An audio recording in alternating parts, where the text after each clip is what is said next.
दो टीमों को प्राइज दिलवाने में बहुत। जो टीचर्स यहाँ बैठे हैं, मनिका है, वो एफर्ट लाना आ रहे हैं। अभी हम सारे मॉडल्स को दिखा रहे हैं। जैसे मेरा मॉडल था डे और नाइट को, बहुत दिन तक वो याद भी रहता है। और हाँ, जब कभी उनको पूछेंगे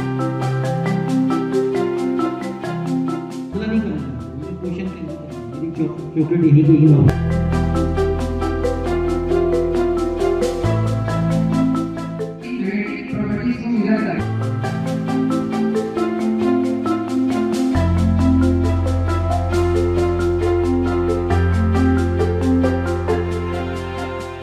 ही चीजों को बच्चों को बताया और मैं यही चाहती हूँ कि आगे भी बच्चे और उन्नत करें। एक क्विज जो कि शाम को हम कंडक्ट करना चाहे वो भी अच्छे से अच्छा हो पार्ट के साथ आगे वाले। तो हम मुझे लगता है कि और दूसरे देशों से तो ये सफाई का बेस होगा तो यहाँ वाला आता है, जिसको रेडिएटिव्स और लास्ट आउटर मोस्ट जिसको क्रोमोस्फेयर बोला जाता है। और ये वाला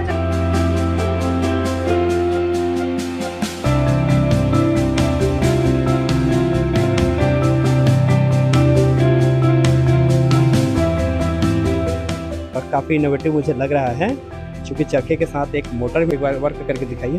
तो देखिए एक चला के एक बार यहाँ से मैकेनिकल एनर्जी को इलेक्ट्रिकल एनर्जी में कन्वर्ट कर दो।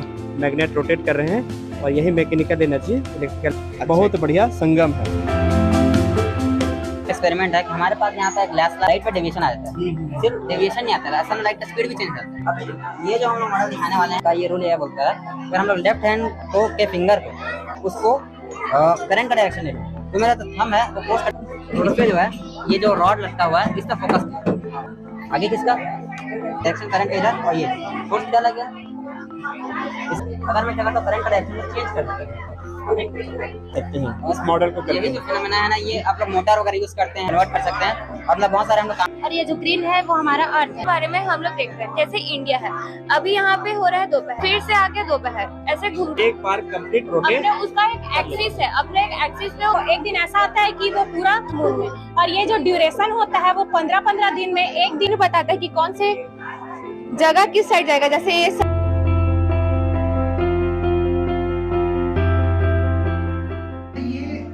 ये भी मूवमेंट है, कहीं मूव कर रहे हैं, हमारा सोलर सिस्टम भी मूव कर रहा है, नहीं जानते हैं।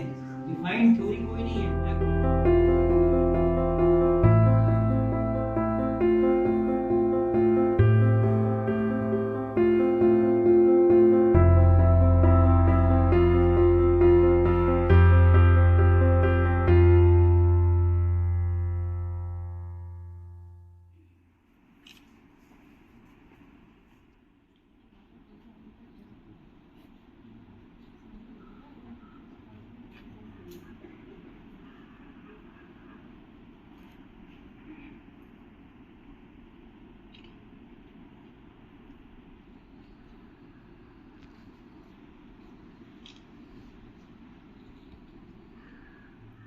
आज का यह दिवस मनाने का मुख्य उद्देश्य भी यही है कि आप सबके मन में एक वैज्ञानिक सोच पैदा करें और उन वैज्ञानिकों के प्रति अपनी कृतज्ञता व्यक्त करें जिनकी उपलब्धियों ने हमारे जीवन को आसान बना दिया है।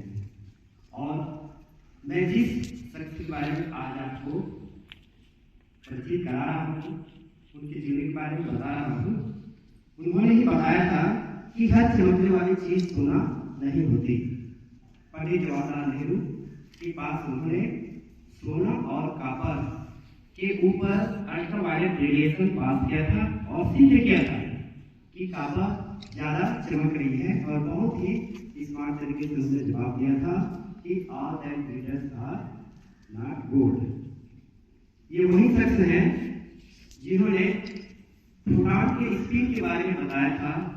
ये वही व्यक्ति है जिन्होंने ऑप्टिक्स के साथ साथ साउंड के ऊपर भी काफी रिसर्च किया था।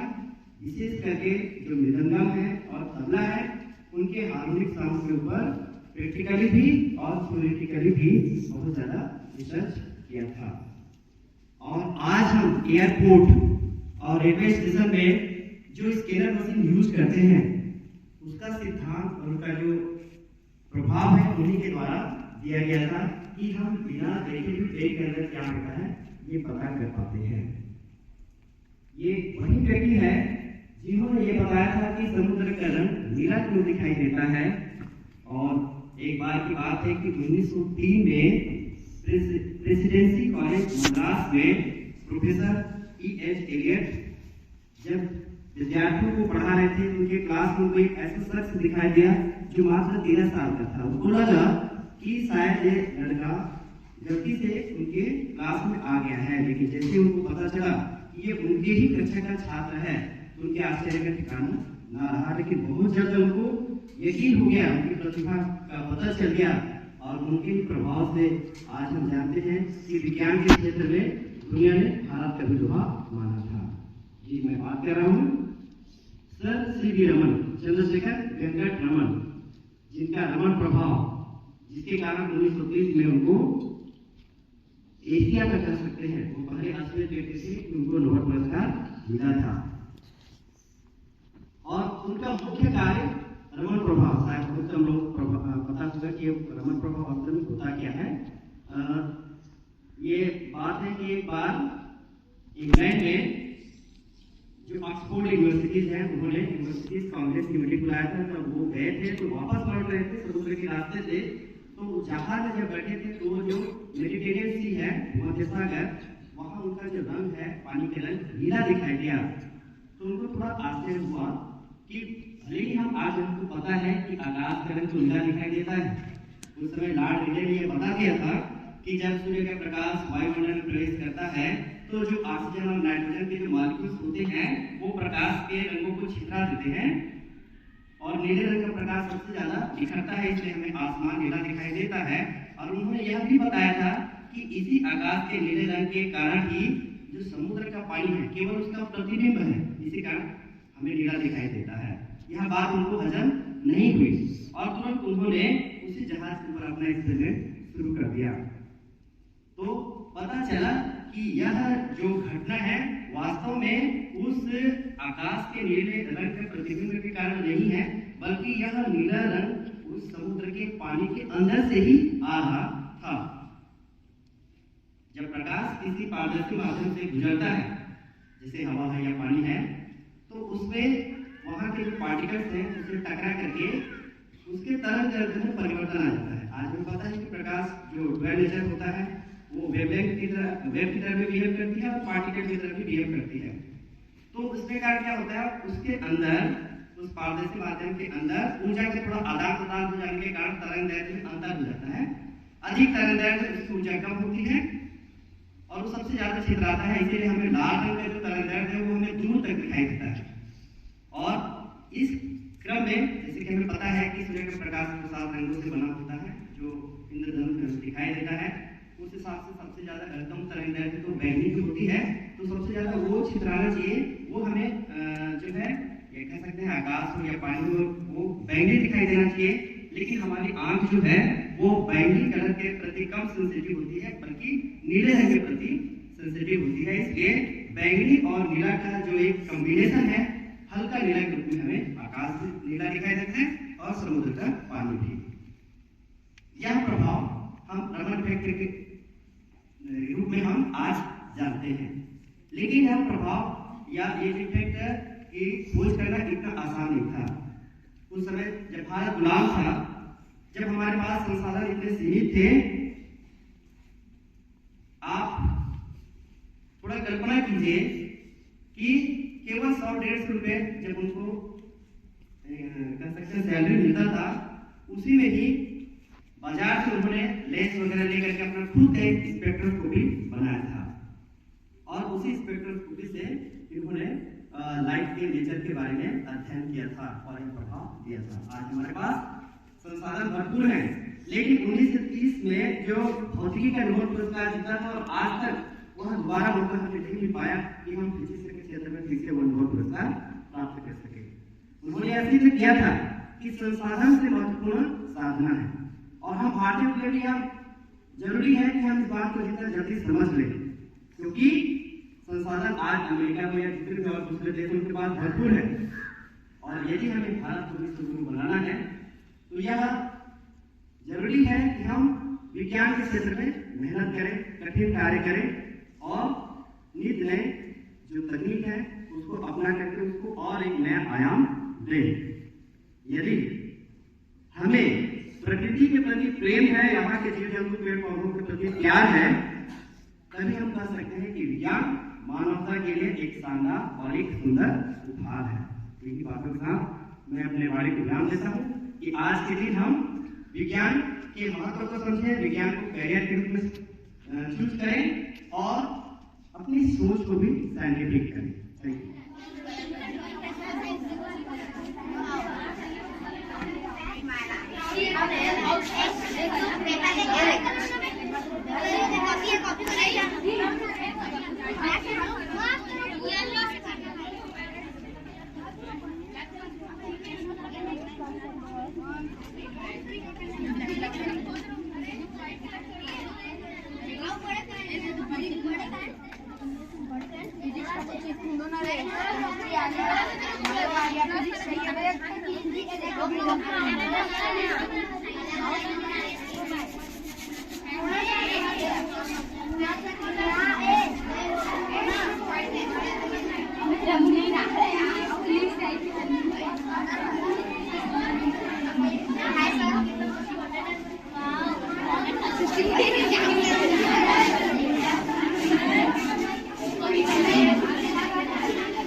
मोटा रोटा छोड़ना फिर हाँ समझाएंगे उसको।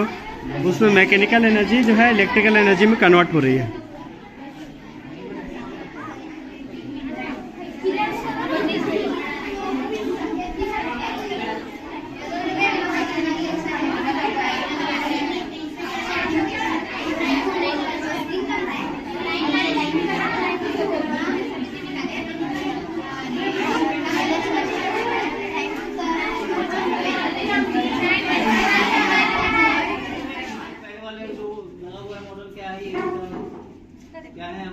ये है हमारा अर्थ।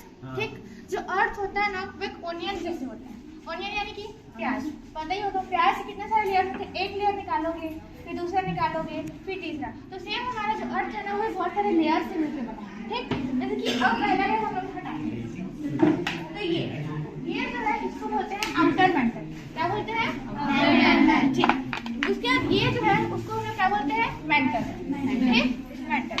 उसके बाद ये जो है इसको बोलते हैं हम लोग इनर मेंटल। क्या बोलते हैं? Inner mental. ठीक, उसके बाद जो सेकंड वाला है इसको बोलते हैं आउटर कोर और जो फर्स्ट वाला है इसको बोलते हैं इनर कोर।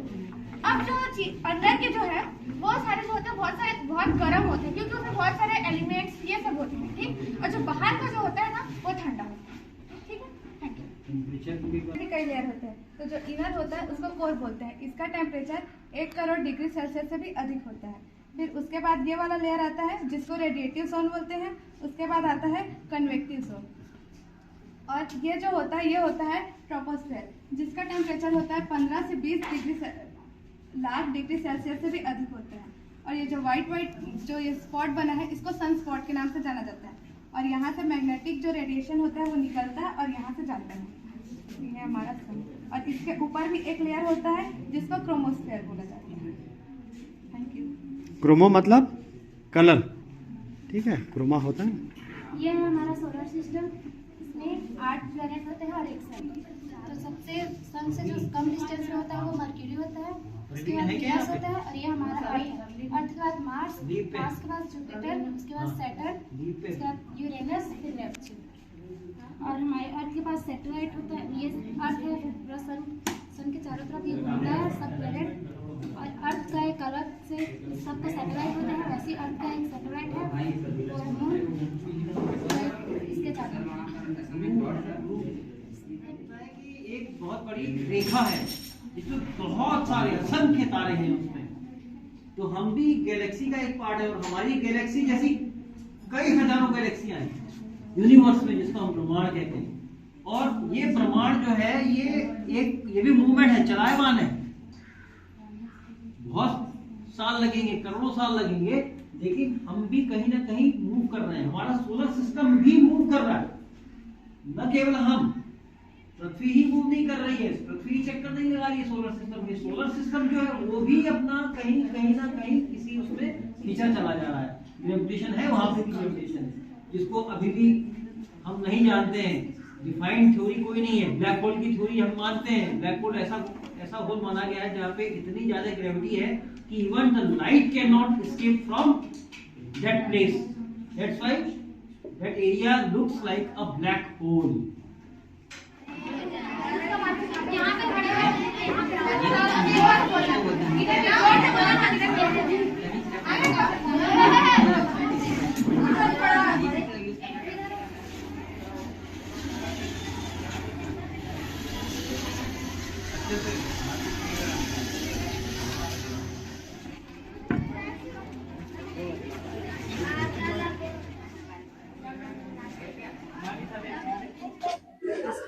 आज विज्ञान दिवस के उपलक्ष्य में जवाहर नवोदय विद्यालय चिस्ता में साइंस एग्जीबिशन लगाया गया है, जिसमें अलग अलग लैब्स में जो इंस्ट्रूमेंट और गैजेट्स हैं उसको आज हम सारे विद्यार्थियों के लिए ओपन करके रखे हुए हैं। आपके सामने एक टेलीस्कोप है और मैं चाहूंगा कि जो है इसके बारे में बताएंगे। ये एक रिफ्रैक्टिंग टेलीस्कोप है। दो प्रकार के टेलीस्कोप होते हैं हमारे पास, एस्ट्रोनॉमर्स के पास। जैसा कि ये हमारे पास एक जो है ये रिफ्रैक्टिंग टेलीस्कोप है। एक होता है रिफ्लेक्टिंग टेलीस्कोप, उसको थोड़ा ज्यादा ही एक्सपांड लेवल पे यूज किया जाता है, पर ये हमारे पास स्कूल लेवल के लिए रिफ्रैक्टिंग टेलीस्कोप है। ये अक्सर जो जैसे कि जो एस्ट्रोनॉमर्स होते हैं उसको मून के लिए, अलग अलग प्लैनेट्स देखने के लिए, और किसी दिन ऐसा कोई डे होता है जिस दिन हम लोग कोई स्पेशल कोई प्लैनेट्स दिखते हैं या फिर कोई ओरिजिनेट जो मेटरॉइड्स या एस्टेरॉइड्स होते हैं वो दिखते हैं, इसके लिए हम लोग इसको यूज करते हैं। स्कूल लेवल पे खास तौर पे इसको तो ऐसा यूज किया नहीं जाता, बाकी फिजिक्स लैब में स्टूडेंट्स को इसे इंट्रोड्यूस कराने के लिए इसको यूज में लाया जाता है। प्रॉपर तरीके से इसमें अगर बताया जाए तो सामने जो यहाँ पे पीछे से अगर देखेंगे तो पीछे में यहाँ पे लगा रहता है कॉनकेव मिरर, ठीक। उसमें जो इमेज हमारे पास आता है उसके सामने फिर यहाँ पे एक छोटा सा लगा रहता है मिरर। उससे फिर हम लोग जो आई पीस रहता है हमारे पास, ये अलग अलग MM के आई पीस आते हैं, 10 mm, 20 mm। उसके बाद फिर अगर ग्रेटर लेवल पे जाएंगे तो उसके बाद 40 mm, 60 mm तो ऐसे आते हैं। अगर उसके बाद फिर इस आई पीस के थ्रू हम लोग देखते हैं इस मिरर को, और इस मिरर पे जो इमेज जो साइड वाले मिरर पे आते रहता है वो इमेज इस मिरर पे आता है। इसके चलते हम जो आई पीस से जो भी देखते हैं उसको सीधा हम लोग जूम करके पास से देख पाते हैं। इसको सेट करने के लिए अलग अलग मैग्निफिकेशन पे हम लोग इसको यूज करते हैं। आई पीस जो होता है उसको क्लियर इमेज के लिए यूज में लाया जाता है। सर तो यहाँ आई पीस मतलब कौन सा लेंस यूज करते हैं उसमें? सर उसमें होता है कॉन्वेक्स लेंस। कॉन्वेक्स लेंस, ठीक है। और इस तरह से एक छोटा सा जो एक टेलीस्कोप है, हम रात के समय चांद का जो पोजीशन है आप उसको देख सकते हैं। ओके, तो कैसे देखते हैं? कोई एक बार डेमो करके दिखा दो, एक बार तुम्हें दिखा दो। सबसे पहले हम लोग इसमें देखेंगे जो चीज इसमें दिखते रहेगा सेट होके। अगर नाइट टाइम पे रहता है तो इसमें एक लेजर है छोटा सा, उस लेजर को ऑन करने से जो लेजर जिसे फोकस करते रहेगा वो चीज हमको इसमें दिखेगा। अभी दिन में नॉर्मल देखने से जो चीज हमको उसमें दिखते रहेगा वो इस आई पीस में दिखता है, तो इसको खास तौर पे उसी के लिए उसमें आ जाता है। अभी उसमें वो जो सामने वाला पेड़ है वो दिख रहा है, तो अगर इसमें अभी जो भी आदमी इसमें जाके देखेगा उस मैग्निफिकेशन सेट करके तो हम लोग को पेड़ में जो भी चीज है वो एकदम क्लियर दिखेगा। चलिए, बहुत बढ़िया दिख रहा है। तो बहुत ही शानदार तरीके से इसको एक्सप्लेन किया है। और एक छोटा सा टेलीस्कोप निश्चित ही हमारे बाकी जो स्टूडेंट हैं उनमें थोड़ा बहुत ये अवेयरनेस लाएगा कि वो थोड़े हमारे स्पेस में इतने ज़्यादा स्पेस बॉडीज होते हैं उनके बारे में थोड़ा सा और मन में इच्छा हो, उनके बारे में जानकारी लें। आज भारत अगर चांद पर पहुंच पाया है तो निश्चित ही ये सभी आप लोग जैसे छात्र छात्राएं हैं उनमें विज्ञान के प्रति रुचि के कारण ही हो पाया है। बहुत बहुत धन्यवाद। तो अभी हितेश के हाथों में एक बायनाकुलर है, जो कि कौन सी चीज को देख रहे हो बेटा? मुझे लगता है वो जो हमारा फ्लैग है उसको थोड़ा फोकस करो। कैसा लग रहा है? ऐसा लग रहा है एकदम पास में ही है। Yes sir. हाँ हाँ, वेरी गुड।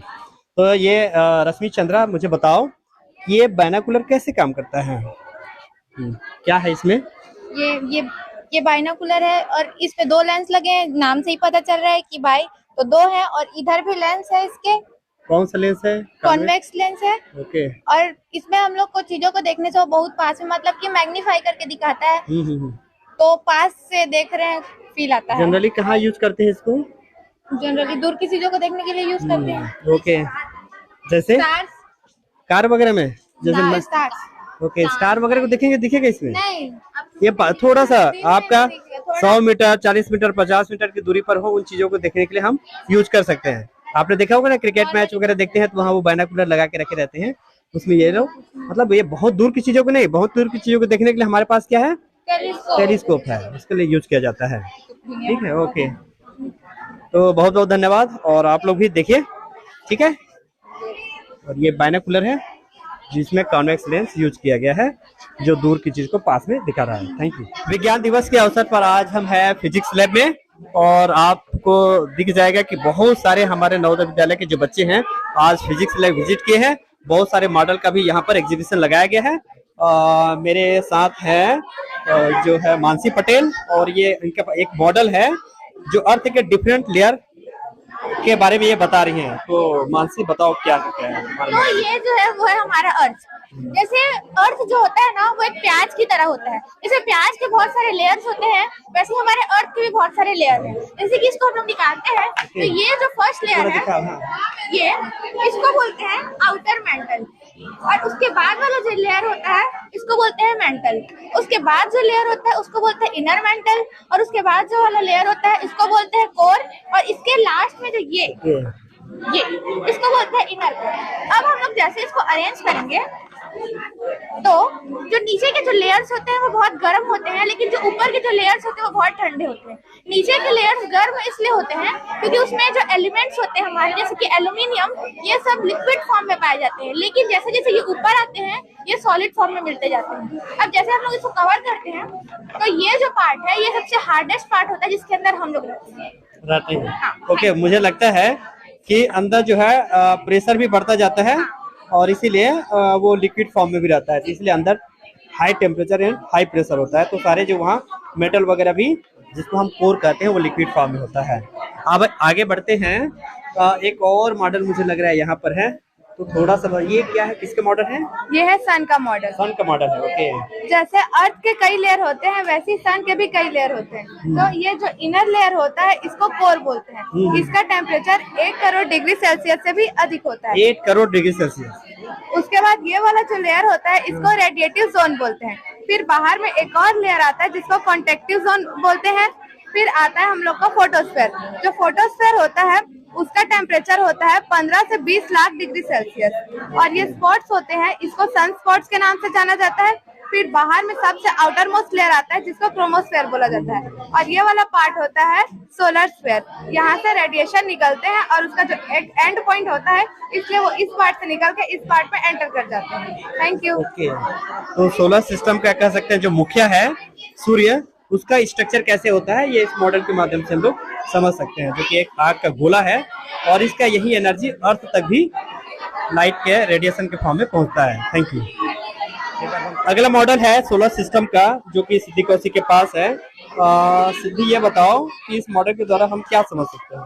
ये हमारा सोलर सिस्टम है जिसमें 8 प्लेनेट है, और जो हमारे सेंटर में है वो सन है। जो प्लेनेट है वो सन के चारों तरफ चक्कर लगाता है, और ये जो ग्रीन है वो हमारा अर्थ है। अर्थ है वो सन के एक चक्कर 365 दिन में कंप्लीट करते हैं। Thank you. तो मुझे लगता है जो सेंटर में इतना चमक रहा है ये कौन है? क्या ये है? सन है। सन के चारों तरफ ये 8 जो प्लेनेट है वो चक्कर लगाते हैं। ओके, तो इनका अपना एक ऑर्बिट है जिस पर ये चारों तरफ उसके मूव कर रहे हैं, और ये उसी सीक्वेंस में है जितना सूर्य से उनके बीच का डिस्टेंस है। Okay, thank you. आगे बढ़ते हैं, एक और मॉडल है। ये क्या मॉडल है? ये डे और नाइट का मॉडल है। ओके, श्रेया पटेल बता रही है डे एंड नाइट मॉडल के बारे में। जैसा कि हम जानते हैं एक दिन में 24 घंटे होते हैं, और 24 घंटे में 12 घंटे दिन होते हैं और 12 घंटे रात होते हैं। तो उसी जो टाइम इंटरवल है उसके बारे में हम लोग देख रहे हैं। जैसे इंडिया है, अभी यहाँ पे हो रहा है दोपहर, वो धीरे धीरे घूम के जाएगा यहाँ पे इवनिंग। जब इस साइड आ जाएगा तब नाइट होगा, और मिड नाइट यहाँ जब मिड में रहेगा। फिर मॉर्निंग होते जा रहा है, ये आगे मॉर्निंग, फिर से आगे दोपहर, ऐसे घूमते घूमते वो एक दिन में एक राउंड कंप्लीट कर लेता है, जिसको हम 24 घंटे बोलते हैं ना। 24 घंटे में ये अपने अक्ष पर एक बार कंप्लीट रोटेट, उसका एक एक्सिस है, अपने एक एक्सिस पे वो घूमता है सन के चारों। ओके, नेक्स्ट मॉडल मुझे लगता है ये भी सोलर सिस्टम जैसा दिख रहा है। तो प्रीति टंडन, ये बताएंगे मॉडल क्या है? ये मॉडल है, ये मून के फेसेस के बारे में बताता है। जैसे ही जो मून है वो गोल गोल घूमते जाता है तो उसका जो फेसेस है, जो मून है वो कभी छोटा होता है, कभी बड़ा होता है, कभी गायब भी हो जाता है। जैसे कि यहाँ पे जो मून है इसका फेस है ब्लैक, मींस ये न्यू मून के डार्क मून है, इसको अमावस्या की रात बोलते हैं। फिर वो धीरे धीरे रोटेट होते जाता है और अपना फेस है वो बदलते जाता है। फिर धीरे धीरे वो एक दिन ऐसा आता है कि वो पूरा चांद है वो गोल दिखता है। उस दिन की रात को हम पूर्णिमा की रात बोलते हैं, जिस दिन पूरा मून है वो फुल होता है। फिर ये धीरे धीरे घूमते जाएगा और ड्यूरेशन है वो चेंज होते जाता है और ये फिर ब्लैक फेस में आ जाता है, मतलब डार्क मून में। और ये जो ड्यूरेशन होता है वो 15-15 दिन में एक दिन फुल मून आता है, फिर 15 दिन बाद वो डार्क मून हो जाता है, उसके बाद 15 दिन बाद फिर से वो फुल मून में आ जाता है। Thank you. ओके, तो ये मून के डिफरेंट फेजेस के बारे में है और न्यू मून डे से लेकर के फुल मून डे, इन सभी इनके डिफरेंट फेजेस को हम इस मॉडल के माध्यम से देख सकते हैं और समझ सकते हैं। एक और मॉडल है, रुचि बताओ भाई क्या बनाओ है, क्या है मॉडल? ये सोलर एंड लूनर एक्लिप्स का है। इसमें ये पूरा बताता है कि ये मून है, ये जो व्हाइट का यहाँ पे ये मून है, ये मून है। और ये अगर ये जब मून ये दोनों के बीच में आ जाए तो उसको सोलर एक्लिप्स बोलते हैं। और जैसे ये पीछे में अभी है तो इसको लूनर बोलेंगे। पूरा जब तक पीछे जाए ये अभी पूरा इसके पीछे तो इसको लूनर एक्लिप्स बोलेंगे। और इसका जो यहाँ पे सन का शैडो पीछे पड़े, यहाँ पे डार्क हो जाएगा, यहाँ पे थोड़ा लाइट। सन, अर्थ और इसके जस्ट पीछे में मून है। ओके, उसके बाद जो यहाँ पे जो डार्क शैडो पड़ेगा उसको अम्ब्रा शैडो बोलेंगे और जो साइड में लाइट थोड़ा पड़ेगा उसको पेनुब्रा शैडो बोलेंगे।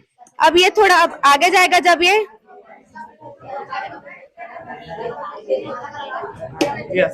तो ये लूनर ये सोलर एक्लिप्स हो जाएगा, सॉरी ये लूनर हो जाएगा और ये पीछे आएगा। ये इन दोनों के बीच पे पड़ेगा और ये आगे आता जाएगा तो सोलर हो जाएगा ये। और इसमें ये सीजन के हिसाब से पूरा पोजीशन भी बताता है कि कौन से जगह किस साइड जाएगा। जैसे ये समर का है तो ये अभी अपना एशिया सामने साइड आ जाएगा, तो गर्मी उस टाइम का सीजन रहेगा।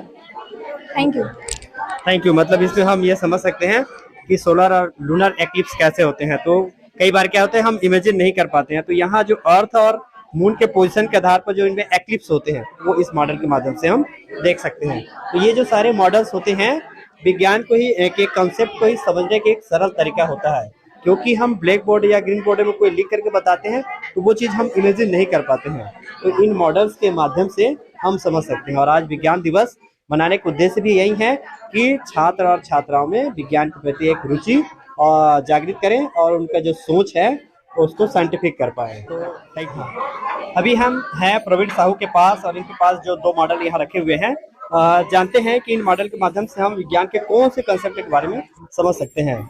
जहाँ तक मुझे लग रहा है ये जो है कांच से बना हुआ उसका गुटका है, ग्लास लैब है। आप बताइए क्या इसमें हम एक्सपेरिमेंट कर सकते हैं? इसमें एक्सपेरिमेंट है कि हमारे पास यहाँ पे ग्लास लैब है, एक लेजर लाइट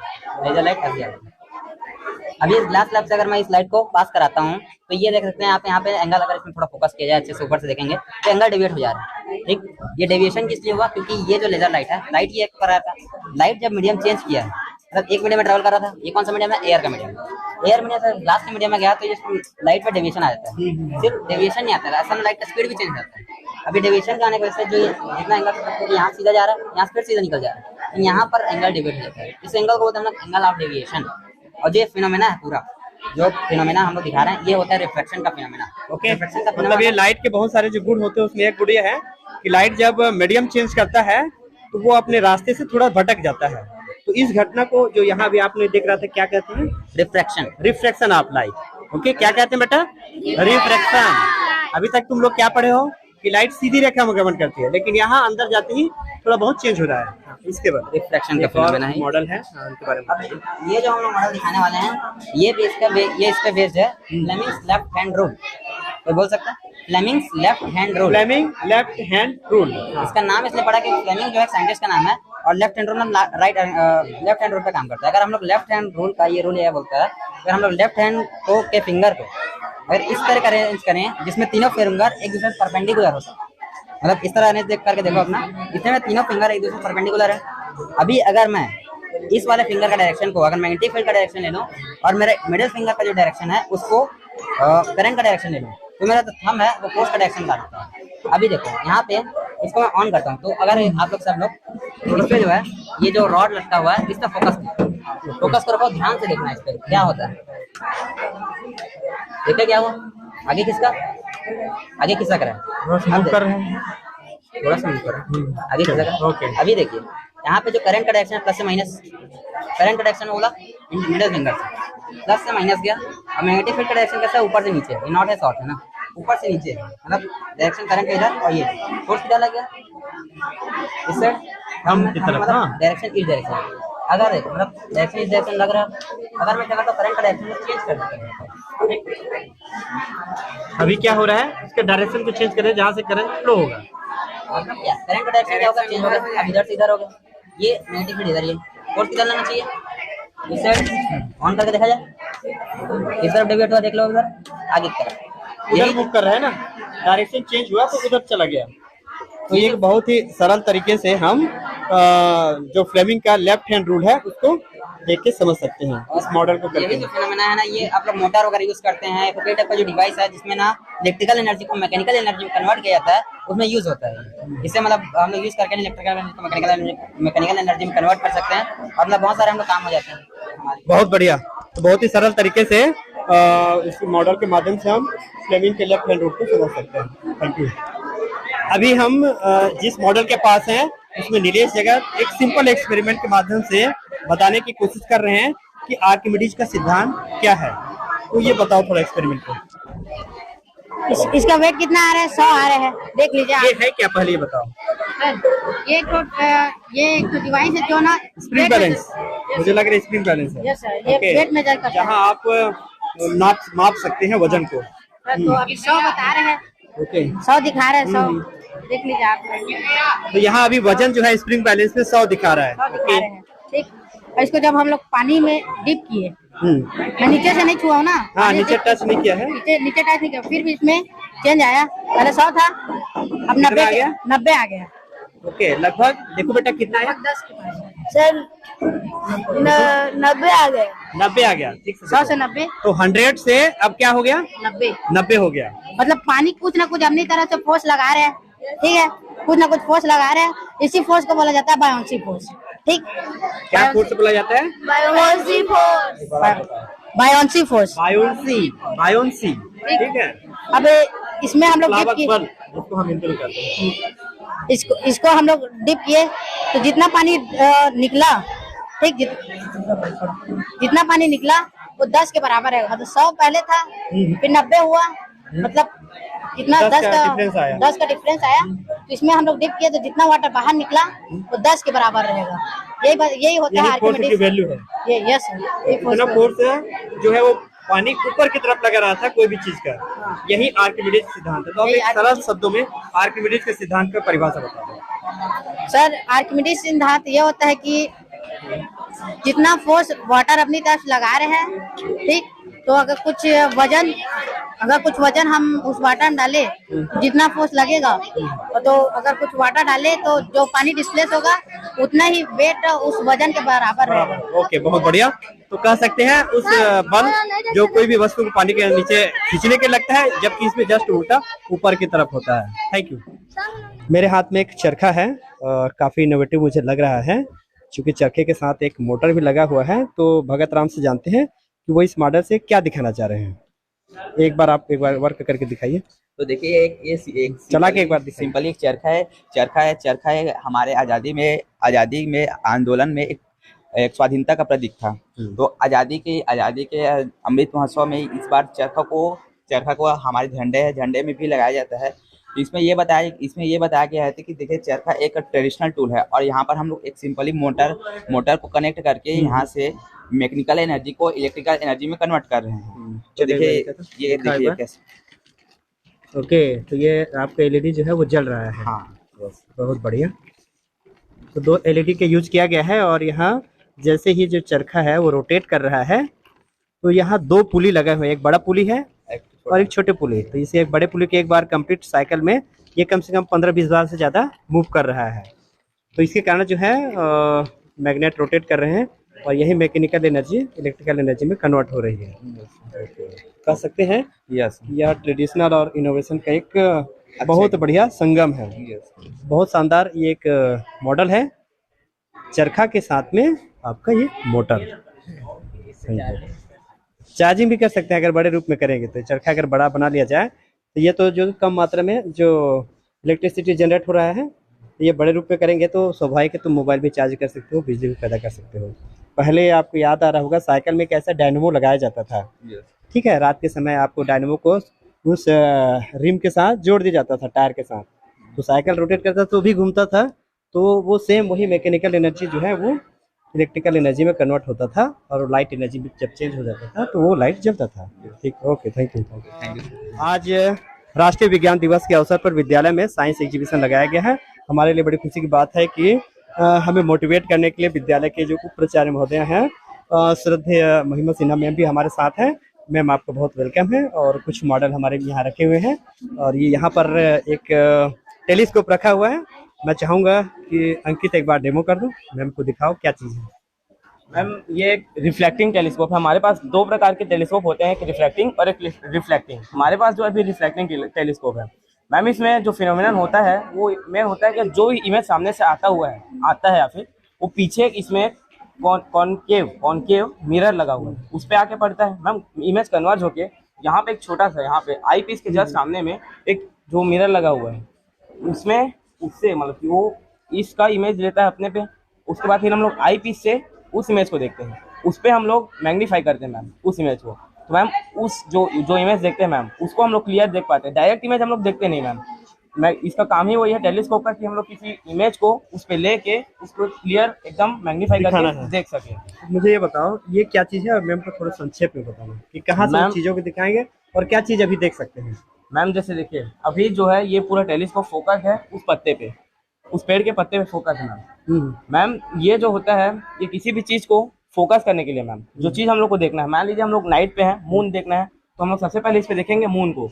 मैम क्या है नाइट के टाइम पे हम लोग को सीधा डायरेक्ट कुछ दिख नहीं पाता, इसके चलते इसमें एक लेजर दिया है मैम, उस लेजर को हम लोग उसे फोकस करेंगे, वो लेजर जो जिस चीज पे फोकस है वो अपने को इस आई पीस पे यहाँ पर से दिखेगा। मैम ये फिनोमेनन मैम कहाँ से देखें? ये बताएं कि ये जो चीज आप एक्सप्लेन कर रहे हैं यस मैम, ये फ्यूचर में जब आप विज्ञान के क्षेत्र में आगे बढ़ेंगे तो इसको आप कैसे अपने जीवन में अप्लाई कर पाएंगे? मैम जैसे कि जिस प्रकार मैं एक साइंस का स्टूडेंट हूँ मैम, तो मैम आपको मैं यही मतलब कि बता सकता हूँ कि जैसे कि मेरा वैसा तो जो मतलब इंटरेस्ट है वो एक एस्ट्रोनॉमी के क्षेत्र में है। तो मैम पर्सनली जब भी मैं मतलब कि अपनी क्षमता के हिसाब से जो भी ले सकता हूँ मैम, वो उस प्रकार के टेलीस्कोप या बाइनोकुलर्स के ऊपर मतलब कि लेना चाहूँगा अपने पेरेंट्स को बोल के। उसके बाद फिर मैम मेरे को थोड़ा खोज करने में मज़ा आता है मैम, इसलिए तो मैम उस फील्ड को मैं पसंद करता हूँ। तो मैम रिसर्च के क्षेत्र में जाएंगे तो कहीं ना कहीं ये टेलीस्कोप आपके लिए बहुत ही सहायक साबित होगा। तो कुल मिला के ये हम कह सकते हैं कि आज की जो शिक्षा प्रणाली है उसमें इस तरह की चीजें अगर हम बच्चों को अवेलेबल कराएं तो अवश्य ही वह उनके लिए बहुत ही लाभदायक होगी।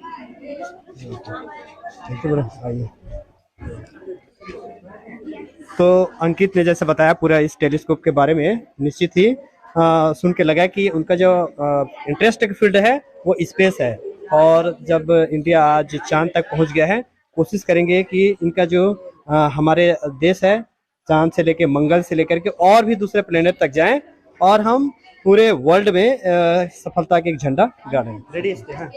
मैं वेलकम करा देता हूँ। आज विज्ञान दिवस है और हमारे विद्यालय के पीजीटी फिजिक्स श्रीमती जैना मैम हमारे साथ हैं।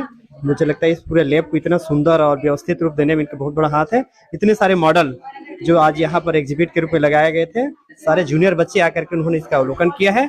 मैं आज के इस महत्वपूर्ण दिवस पर मैम से उनका विचार जानना चाहूँगा। हाँ, ये हमारे लिए बहुत हर्ष का दिन होगा। विज्ञान दिवस, विज्ञान हर जगह है, सबके दिमाग में है, बस उसको विकसित करना।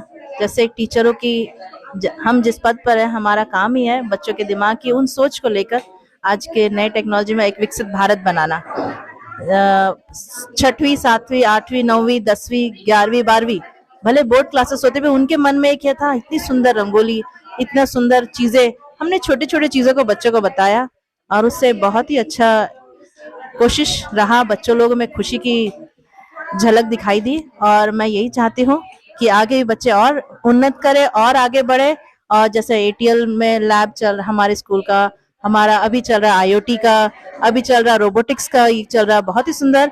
और एक आखिरी कोशिश हमारी कि प्रेजेंटेशन और एक क्विज जो कि शाम को हम कंडक्ट करना चाहे वो भी अच्छे से अच्छा हो पाए, ताकि बच्चों के दिमाग में ये आजीवन रहे कि एक साइंस डे सेलिब्रेट हुआ था। हम नवोदय विद्यालय में थे, यहाँ चाहे पास होके चले जाए, चाहे वो 12वीं तक रहे, तो भी उनके दिमाग में ये छाप रह जाए। धन्यवाद। थीम भी यही है। इस बार का थीम हमारा विकसित भारत, इंडिजिनियस टेक्नोलॉजीज फॉर विकसित भारत। तो हम इसी उम्मीद के साथ आगे वाले विज्ञान दिवस में और उन्नति करें, बच्चे खुद अपने हाथ से बना पाए वर्किंग मॉडल्स वगैरह। जी थैंक यू मैडम। तो निश्चित ही जो हम अपने खुद के टेक्नोलॉजी उसके ऊपर काम करें, तो हम, मुझे लगता है कि और दूसरे देशों से और विश्व से हमें उस तरह का टेक्नोलॉजी लेने की जरूरत नहीं है। हमारे खुद की टेक्नोलॉजी इतनी उन्नत है और उसमें ज्यादा अगर हम काम करें तो हम बेहतर कर सकते हैं। तो इस बार के थीम के ऊपर ये पूरी तरह से बेस्ड है आज का हमारा ये एग्जीबिशन। मेरा नाम प्रीति टंडन है और मैं एक नॉर्दर्न स्टूडेंट हूँ और मैं ये बोलना चाहूँगी कि नॉर्दर्न बहुत अच्छा है, बहुत अच्छा लगता है यहाँ रह के और यहाँ सबको आना चाहिए। और यहाँ बहुत सारे मॉडल्स भी हैं जो अच्छे रहते हैं, मतलब हम लोग जो देखते हैं, मतलब जो थ्योरी में पढ़ते हैं वो समझ नहीं आता अधिकतर, लेकिन जो मॉडल देख के जो पता चलता है तो वो बहुत अच्छा रहता है और इंटरेस्टिंग रहता है और पता चल रहा है। जूनियर्स का हो चुका है, अभी टीचर्स का हुआ था, जस्ट टीचर्स का खत्म हुआ। सबका अलग अलग मॉडल है, जैसे मेरा था ये सोलर एंड लूनर एक्लिप्स का, उधर इसका है model of phases of moon, उसका डे नाइट वाला है, उसका सोलर सिस्टम का है, उसके बाद वो अर्थ और सन का है। Yes sir. गुड आफ्टरनून सभी को। आज नेशनल साइंस डे है और हम JNV जिसदा में नेशनल साइंस डे मना रहे हैं। अभी हम सारे मॉडल्स को दिखा रहे थे बच्चों को, जूनियर्स बच्चों को, ताकि उनको समझ आए कि होता कैसा है साइंस। हम यहाँ पे क्या बोलते हैं, सन और अर्थ से रिलेटेड, सोलर सिस्टम, स्पेस से रिलेटेड हम यहाँ सभी चीजों को बता रहे हैं। जैसे मेरा मॉडल था डे और नाइट का, और यहाँ पे एक मॉडल है लूनर इक्लिप्स और सोलर इक्लिप्स का। यहाँ पे हम लोग इसको एकदम आसानी से बता सकते हैं कि लूनर इक्लिप्स क्या है और सोलर इक्लिप्स क्या है। जब बच्चे उसको थ्योरी से पढ़ते हैं तब उनको जल्दी से समझ नहीं आता, और जब प्रैक्टिकली उसको देखते हैं और उसको क्या बोलते हैं होता क्या है उसको समझते हैं, तो उनको बहुत दिन तक वो याद भी रहता है। और हाँ, जब कभी उनको पूछेंगे भी तो वो बोलेंगे हाँ याद था, वो ऐसे हो रहा था, घूम रहा था, तो वो जल्दी से उनको समझ भी आता है। तो थैंक यू। केमिकल्स की मैग्नेटिक प्रॉपर्टीज को मेजर करता था।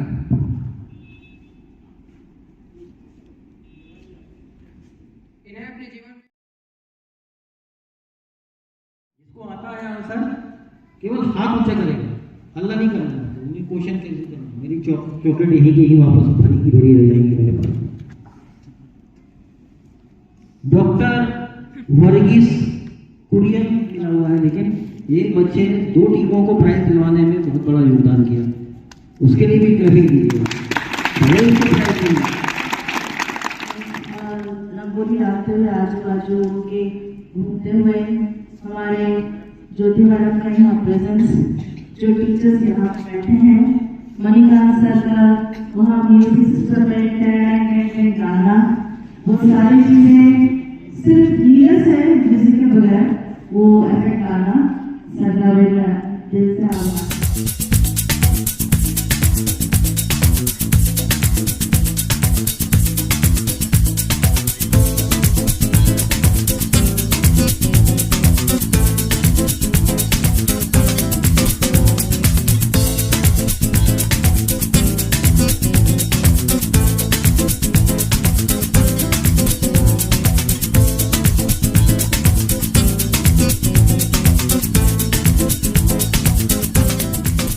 होगा और हम कह सकते हैं कि यदि प्रकृति के प्रति हमारे मन में सम्मान और जीव जंतु पेड़ पौधों के प्रति हृदय में प्यार है, तो विज्ञान पूरी मानवता के लिए एक सुंदर उपहार है।